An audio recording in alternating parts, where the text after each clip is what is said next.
बिस्मिल्लाहिर्रहमानिर्रहीम अस्सलाम वालेकुम वरहमतुल्लाहि वबरकातुहू। दोस्तों की हाल है, सब ठीक ठाक हो?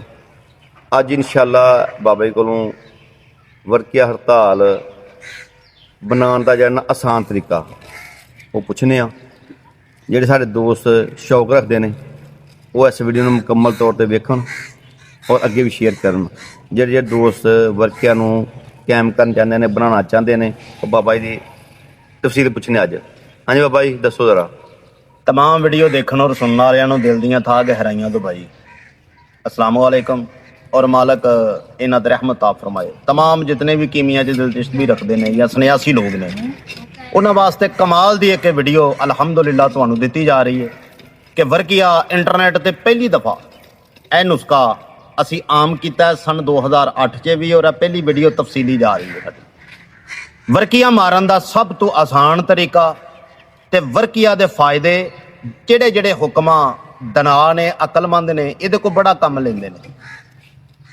जिसम दे विच किते भी बलाकज कलाट है दिमाग तो लैके ते इंसान दे पैरों के आखिरी नाखून तक किते भी शरियान कोई भी बंद है, वैरीकोस है, दिल दे वाल बंद है, मराजे खबीसा है या लकवा है, फालज है, पूरे जिसम की कोई भी अगर नस बला के कमज़ोर है या जुफे मैदा है तर सर्द मजाज के अंदर तो बड़ा कमाल वर्किया और बाकी अलहमदुलिल्लाह हुक्मा जितने भी ये बड़े दिना के समझदार ने कम अकल को लै सकते।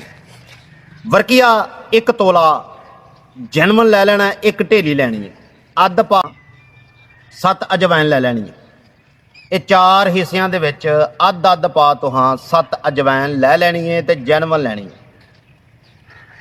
अद्धी अजवैन ऊपर अद्धी नीचे बिछा लेनी है और वर्किया की डली जड़ी है ये दरम्यान च रख के 2 चोबा कानी अग दे देनी है। तो इथों तक के अंदर अग भी लग जाए परेशान नहीं होना। वैसे अग अगर नीवी रखोगे तो फिर अग नहीं अंदर लगेगी।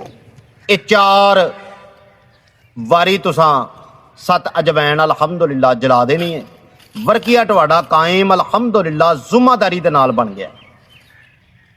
ये 2 घंटे मुसलसल रगड़ाई करने तो बाद अद्धा चावल खरा के बदरगा समझदार हुक्मा ने अगर फालज है तर सर्द मजाज है तो फिर इनू शहद के अंदर वरना इनू मक्खन के अंदर इस्तेमाल करवाना है। मरीज़ की कफीयत नवीयत वेख के तहरीक मजाज नू वेख के इनू इस्तेमाल करवाओ।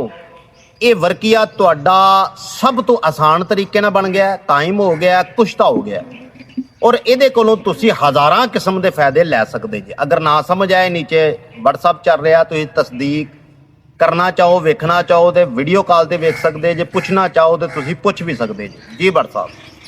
बहुत शुक्रिया जी। अल्लाह पाक रहमत आ फरमाए। मिलते हैं इस तरह किसी अगली वीडियो च। उन्नी देर तक मुहब्बतां बड़ियां दुआवां च याद रखना है। अल्लाह ने के बाद।